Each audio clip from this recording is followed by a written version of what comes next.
Chapter 3. What is the purpose of this life? A story is told of an Englishman and some stone cutters. On a hot summer afternoon, this gentleman was walking along the road. On seeing some men sitting on the roadside and chipping stones, he asked them what they were doing. They laughed and said that they were chipping stones. "Are you blind?" they asked. The man walked on and saw another group doing the same thing. He asked the same question to this group. They patted their stomachs and said that they were earning their bread.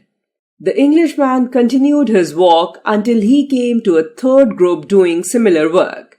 Once again he asked them what they were at. To his surprise, they pointed at a huge church being built. "We are chipping stones to build that church," they said. "Every stone we cut goes to make that house of the Lord."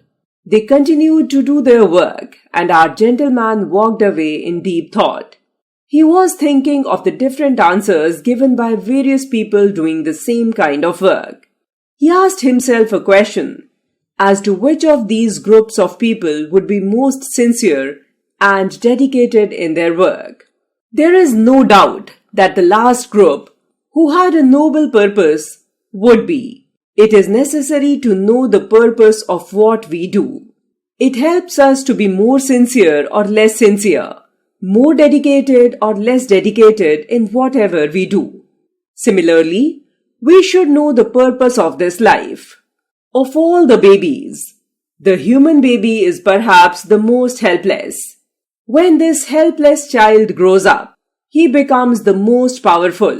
Like all other animals, the human being is born, grows, and finally dies. The human being is the king of creation. He is the only one with rationality or the ability to reason. Does his life end like the life of all animals with death?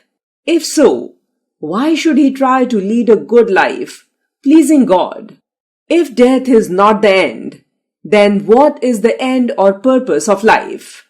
All the religions of the world agree that death is not the final end of a human being. This life is only a journey and not the end. Some religions believe in rebirth. Others speak of a life with God in heaven. In any case, they all believe that there is something after death. The purpose of this life, then, is to help us to prepare for the next life. Once we know this purpose, our life will naturally be different. How can we prepare for the next life? Our religious books and religious leaders give us the directions. We must know, love, and serve God, our Creator, so that we can go back to Him.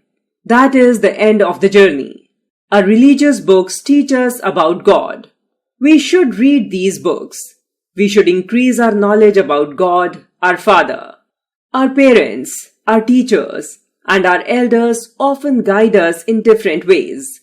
Once we understand the loving God, we will surely love Him with all our heart and soul. We will avoid anything that reduces our love for God. We will avoid all evils. Service follows love. Where there is love, there is service. We will want to show our love for God through our service. The best way to serve God is to serve His creatures. This will lead us away from selfishness and greed.